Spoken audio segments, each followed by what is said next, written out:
What's going on, guys? It's your boy Nick coming at you with a brand new Lyrilusc Tri-Brigade deck profile for the post-January 2022 ban list. For those of you who watch my channel and are subscribed, you may have noticed that about a week before the ban list dropped in January, I uploaded a pure Lyrilusc deck profile to the channel. And that profile got a decent amount of views and a lot of good reactions from people.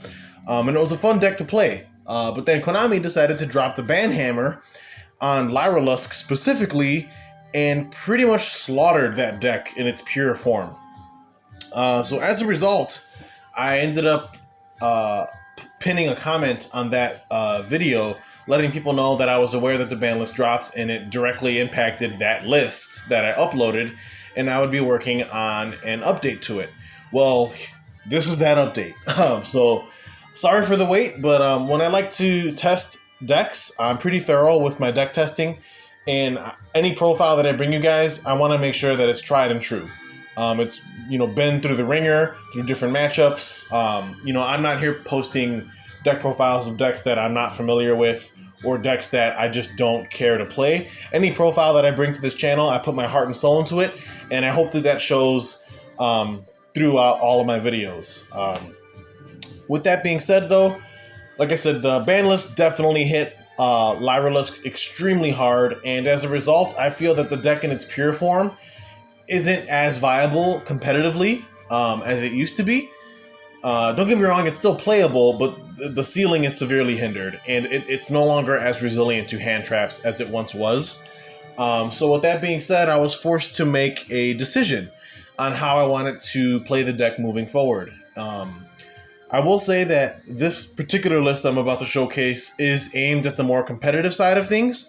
So because of that, there are going to be cards featured in this list that may or may not be easily accessible in terms of price. So for that, I do apologize. If you're looking for a budget list, I'm going to warn you right now, this isn't it. But it is a very fun list, and it is a list that I think can hang with the current format. And I think after the ban list, I was forced to basically incorporate a Tri Brigade engine into the deck to help kind of heal the damages that it suffered from the ban list in January. So with that being said, let's go ahead and jump right in. For those of you that are new here, my name is Nick. I do live duel videos, deck profiles, and deck discussions on my channel. So if that's anything that you're interested in, feel free to leave a comment, like, and subscribe. If you haven't already, please hit that subscribe button. I just hit 200 subscribers not that long ago, and we're working our way towards 300. So let's go ahead and jump right into this profile, guys. And like I said, I've been working on this deck for about the past month, honestly. Testing it in various formats against different matchups, and I really did consider a lot of different things when I built this. So hopefully you guys like what I brought to you today. We're going to start things off with our Lyrilusc package. We're still on the triple copies of Turquoise Warbler. Warbler is still your best starter for the Lyrilusc package. It's just able to special summon itself if you control no monsters, and when it is special summoned from hand, it allows you to special summon a Lyrilusc from your hand or your graveyard as well. So she's still extremely strong. Definitely recommend playing her at 3. Moving on, we're on triple copies of Cobalt Sparrow. Still, hands down, the best main deck Lyrilusc in my opinion. Just due to the fact that Cobalt Sparrow is the Lyrilusc that basically directly bridges the Tri Brigade engine with the Lyrilusc package because of her effect. Being able to, when she's special summoned, add a level 1 Wing Beast type monster from deck to hand. She can directly search for Tri Brigade Nervall, which is also a level 1 Wing Beast, and that's basically your bridge between the two engines in the main deck at least. Also, if an Xyz monster, if a Wind Xyz monster is summoned using this card on the field as material, your opponent cannot target that Wind Xyz monster with card effect. So that's pretty cool. But triple copies of Cobalt Sparrow is even more important now that the Recital Starling has been limited. Cobalt Sparrow is basically the only way you're able to search the deck now, through monsters at least. But moving on, we're playing one Beryl Canary, one Sapphire Swallow, and one Celestine Wagtail for the remaining Lyrilusc cards in the main deck. Now, the reason why we're only running one of each of these is because since the deck in its pure form got hit so hard, I feel that we needed to make space for the Tri Brigade engine, because that engine is what was going to supplement the strategy and basically give back the power level that it had while it was still in its pure state pre-ban list.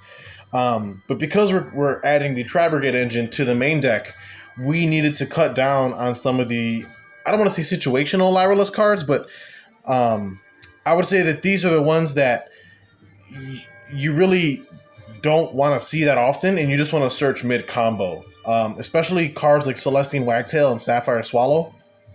These you can easily just play at 1 now, because you can search them whenever you need them, and they're no longer as crucial to the deck in its pure form as they were in the previous list that I made. Now, in the case of Beryl Canary, I've seen a lot of debate whether you play 1, 2, or 3 of it. It is still really, really strong, even if you're playing a hybrid variant of the deck like I am here.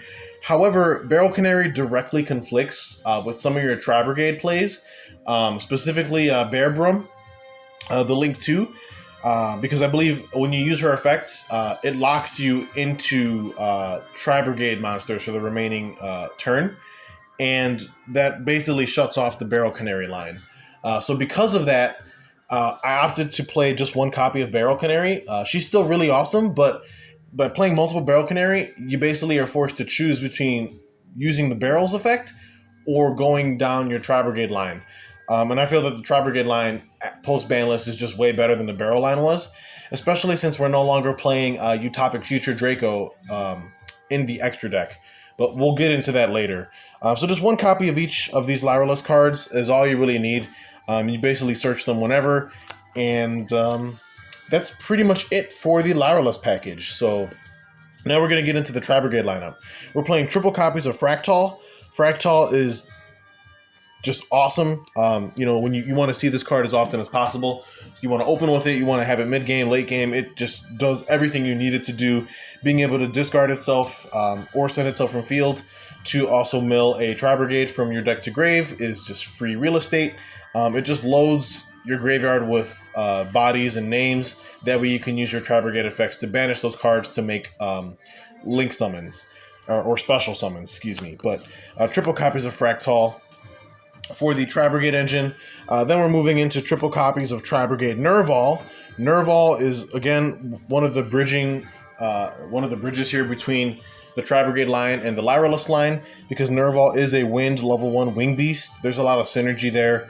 And Nervall is just nuts, being able to just, again, do the same thing that Fraktall does, banish names or types from grave to be able to special summon link monsters is really, really cool. And also when he's sent to the graveyard, he lets you add a Tri Brigade monster from deck to hand, which is also just increases the consistency and the overall ceiling that the deck has. But then we're on just 2 copies of Kitt.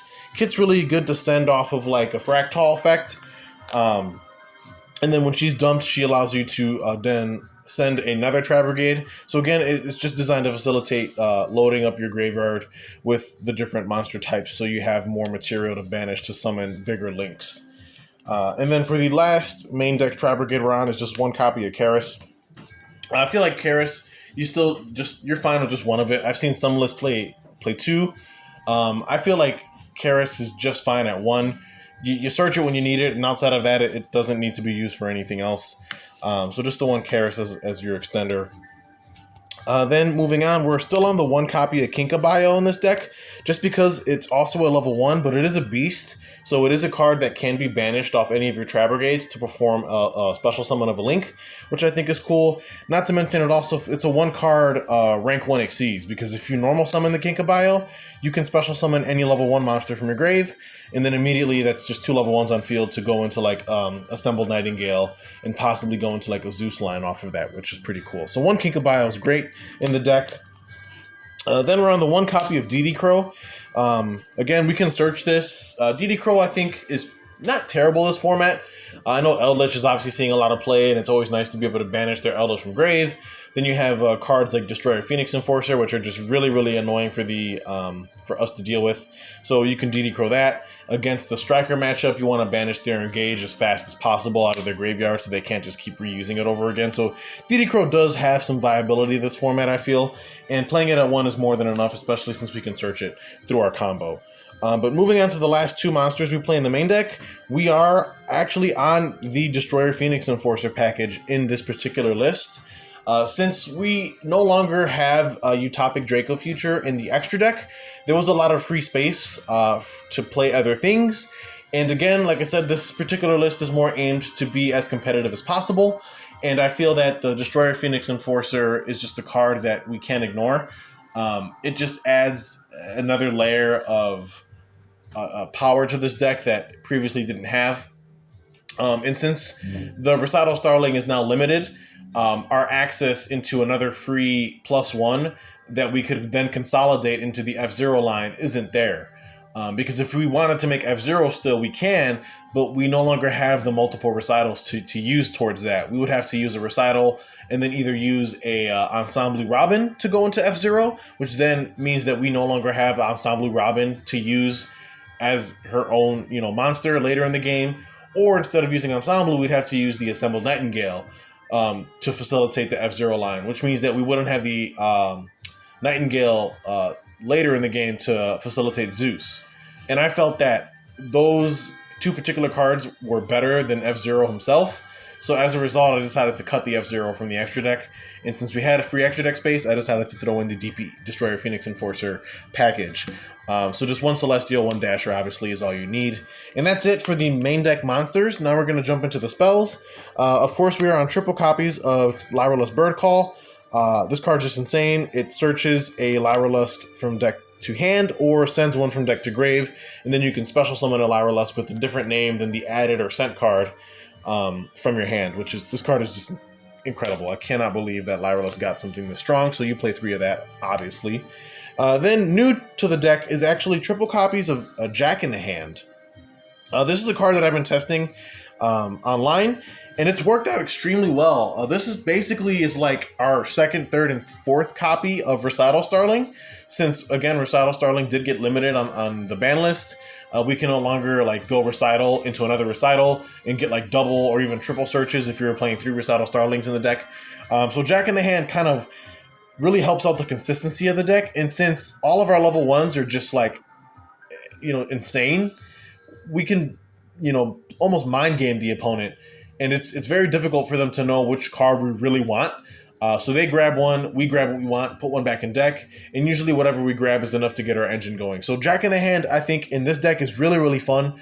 And again, now that Lyrilusc did get hit on the list, there's not as many people playing Tri Brigade Lyrilusc at this point. So giving your opponent a Tri Brigade or a Lyrilusc card doesn't feel as bad as it would have last format, for example. So I think Jack in the Hand at 3 is really nice for the consistent. I can't speak. Is really nice for the consistency overall. But moving on, we're on triple copies of Chalice. Obviously, this could be a Forbidden Droplet, but I don't have the drip for Droplet right now.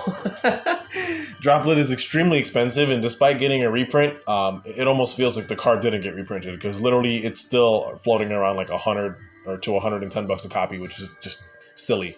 I don't have the resources at the moment to spend that amount of money on a playset, so for the time being, Chalice is the next best thing. And to be honest, Chalice still works just as well.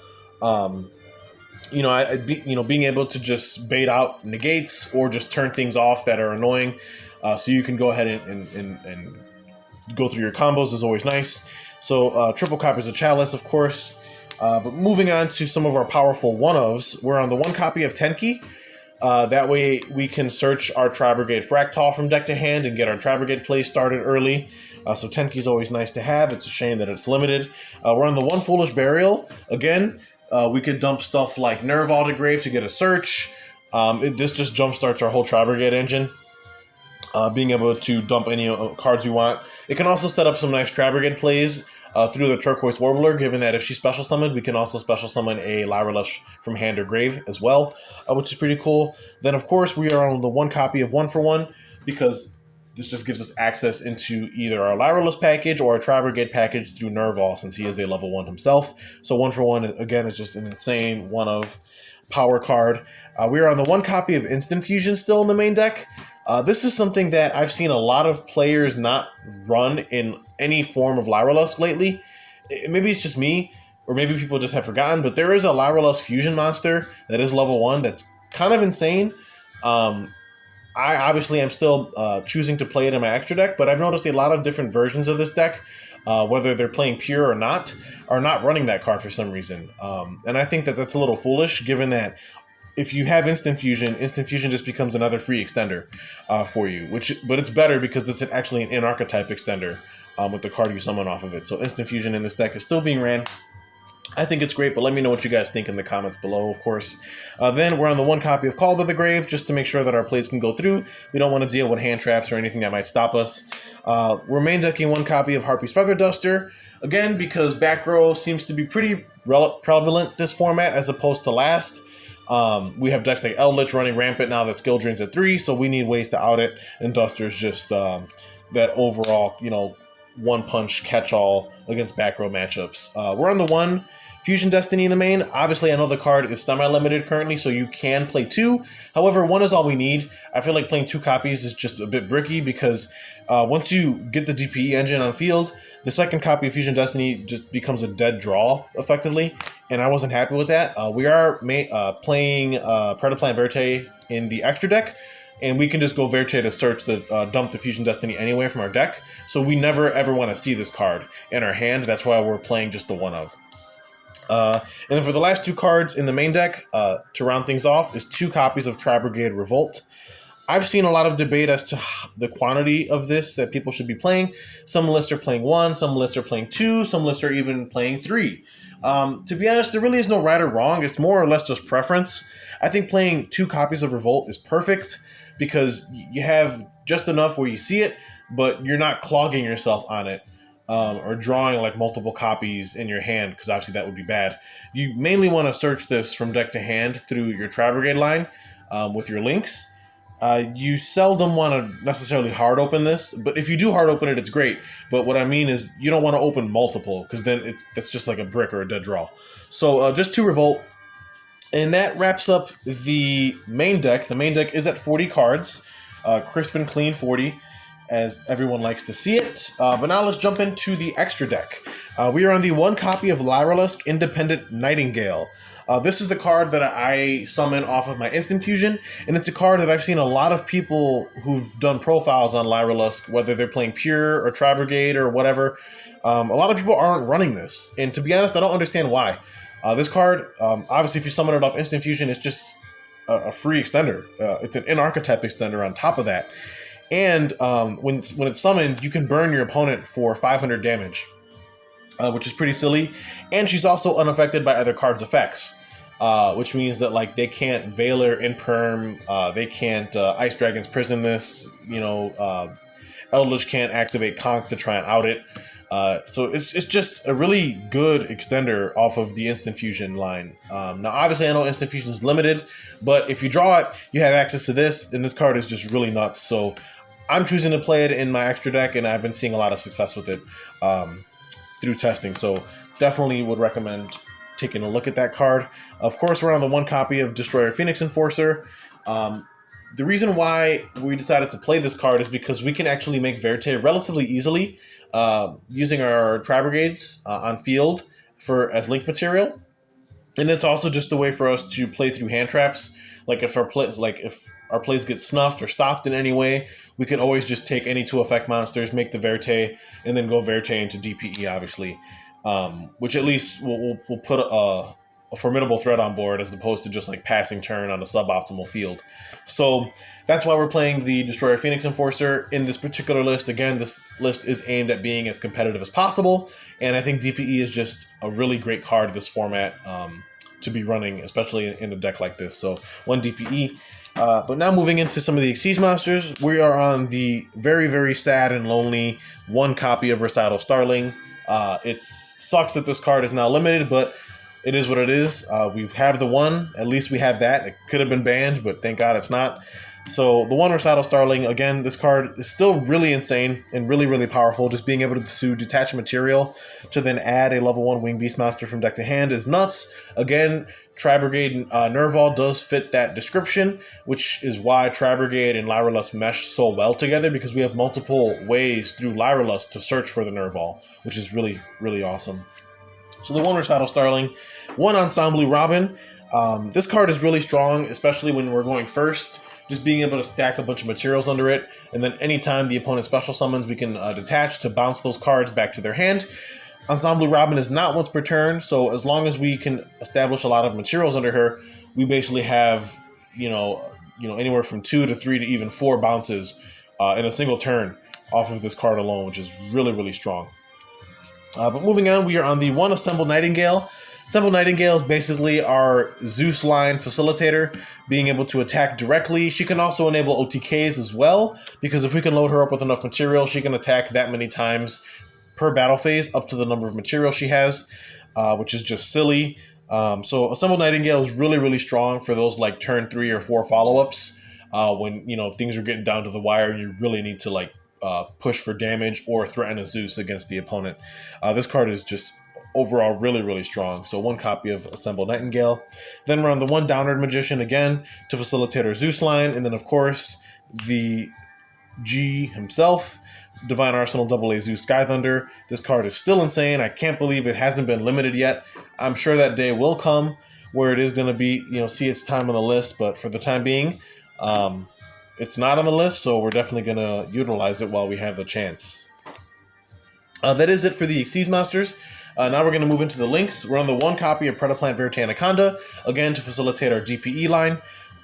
If our plays get snuffed enough where we just can no longer extend, we can always consolidate any 2 effect monsters into the Verte and then just go Verte, dump Fusion Destiny, and get our DPE on board. And at least we have that should hopefully buy us enough time to get to the next turn, because that's what I like about this deck is, even if you are on top deck mode, you can very easily top deck a single card that will get you back into the game. And sometimes you just need something that can at least buy you enough time to get you there. And DPE sometimes happens to be that guy. So we are on the one copy of Bearbrumm, the Rampant Rampager. This is how you basically search for the Revolt from the deck to your hand, is through her. She's really, really strong. You just need one of her though, no more than that. Note that when you use her effects, she does lock you into Tri Brigades for the rest of the turn. And again, that's why we're only playing the one copy of Beryl, Canary in the main, because sometimes they do conflict. But now we're on the one copy of Farragut. Farragut's just really, really strong. Again, it's the Tri Brigade. You want to run her, so she's in the extra deck. Then for some of the generic, Beast Warrior, Wing Beast Link Monsters that we can make through our Tri Brigades effects, we're on the one copy of Ancient Warriors, Double Dragon Lords. This card is just really strong, being able to bounce anything on field as a quick effect is really, really great, and it's just a generic link too that we can banish any 2 Beast Warrior, Wing Beast from grave to special this from our extra deck. So it's very easy to access. Then we're on the one copy of the Desperate Doom Eagle. This is our link 3 of choice that helps us go into either our Shurag or an access code line. Again, we can hard make this in the deck, but most of the time we're summoning this. We're summoning it off of a Tri Brigade effect, but it's just really, really strong. It can also it somewhat functions like another copy of DD Crow, where instead of banishing a monster out of the grave, you can shuffle it back in the deck as a quick effect, which is pretty cool. And sometimes that effect does actually come up, being able to throw things back in the deck and kind of disrupt the opponent's plays is always fun. So one copy of that. Then we are on the 2 copies of Tri Brigade Shurag, the Ominous Omen. I do want to apologize for the mismatched rarities, but you definitely want to play 2 copies of this. Obviously, the secret rare copy is the copy that will resolve more times than the ultra rare. I'm just kidding. Look, Shurag is nuts. You definitely want to be going into this off of your Revolt. Off of anytime you can make Shurag, you want to make Shurag. It's just a non-target, non-destruction form of removal. It gets around so many threats, and then when the opponent does deal with it, it searches you so many starters and enablers for the following turn. This card is overall just really, really strong to deal with, so you definitely want to play more than 1 copy. I've seen some lists max out and play 3. I personally don't think that's necessary, but again, to each his own. In Yu-Gi-Oh, there really is no right or wrong answer. It's mainly just preference or what people find is the most optimal ratio. I think playing 2 copies of Shureg is more than enough, though, for what you'll be needing. And then for the last card in the extra deck, obviously, is the 1 copy of Access Code. We can threaten this pretty easily at any time through our Tri Brigade line as well and just close out games like it's nothing. So if you notice, we're not running Appaloosa in the extra deck, and we weren't running Appaloosa either in the first iteration of this pre-ban list. And the reason for that is because I think Appaloosa right now isn't as great as she was like in some of the earlier formats. A lot of people are main decking cards like Droplet, Chalice, and Impermanence right now. And Appaloosa just falls extremely hard to all of those cards. And I would just hate to like just invest like, 2 to 3 or even 4 resources into an Appaloosa just for it to get impermed by the opponent. I just feel like she's pretty vulnerable right now. And as a result, I don't think she's worth a slot in the extra deck at the moment. But with that being said, that does wrap up the extra. Let's just jump into the side deck real quick. We're siding triple copies of Droll and Lockbird. Droll is just that really good silver bullet hand trap against certain decks. Really strong against rogue decks, especially. Just being able to just end the opponent's turn, obviously. Cutting them off from searching cards from their deck is always really strong. And then to help us for going second, we're on triple copies of Alpha, the Master of Beasts. This card, again, is another form of non-target, non-destruction removal. This is a really good way to deal with stuff like Dragoon, things of that nature. You can attempt to bounce it. Obviously, Dragoon will try and negate, but at least you can bait the negate, and then you can kind of work around Dragoon through the rest of your plays. It also is a beast-type monster, which does matter in this deck, since the Tri Brigades can use him as banished material to be able to perform link summons. Or special summons, from the extra deck, which I think is pretty strong. Then for our back row matchups, we're playing a little bit of spice here. We're main decking, or side decking, triple copies of Samorg Repulsion.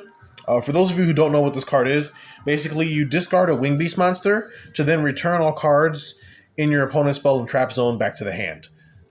So it's pretty much a giant Trunade that's legal and at 3. Pretty nuts. The only cost is you have to discard a Winged Beast and you bounce all spell traps that they control back to their hand. Yes, it doesn't destroy them, it goes to their hand, but most of the time you can threaten like a assembled Nightingale and then just go into Zeus off of that. And you should be able to close out the game if you didn't OTK with the Nightingale. So Repulsion is just really, really strong against those back row heavy decks. And so far on the side, it's been working out pretty well. Then we're siding 2 copies of Lyrilusc Bird Strike. This is brand new out of the Brothers of Legend set. This is pretty much an in-archetype Dark Ruler No More. The only drawback is that the opponent does have the ability to respond to this. But if they respond, you bait it in the gate. If they don't respond, you basically blank their whole field, which is pretty fun. So 2 copies of that on the side definitely helps out when we're going second. And then we're also side decking triple copies of Harpie's Featherstorm. This card is on the verge of just being degenerate. If we control a Wing Beast monster, to the end of this turn, negate any monster effects the opponent activates. This card is really strong whether we go first or second. If we go first, we can ensure that the opponent isn't going to be able to use hand traps against us. And if we're going second, we can just use it to blank their entire field and make it so that they can't respond to anything that we do. So Featherstorm is obviously really, really silly. And then for the last card we side deck is just the 1 red reboot. Again, because if we can shut down their traps and set up an assembled Nightingale OTK, it doesn't really matter what other card they set off of the reboot. So that's pretty much it for the list, guys. But let me know what you guys think. Like I said, I've been working on this for since the ban list dropped. It's been about a month now, a little over a month maybe, since that ban list did hit. And I still think Lyrilusc does have a place in this format. However, I don't think that the pure variant can hang with the meta as it currently sits. If you are looking to playing this deck, I strongly suggest that you do play a Tri Brigade package in the main deck with it, because you're definitely going to need it to have that resiliency and that higher ceiling required to be able to contest some of the current decks in the meta right now. So that's it for the profile, guys. Thank you so much for watching. Again, like, comment, and subscribe if you haven't already. And stay tuned for more fresh Yu-Gi-Oh content.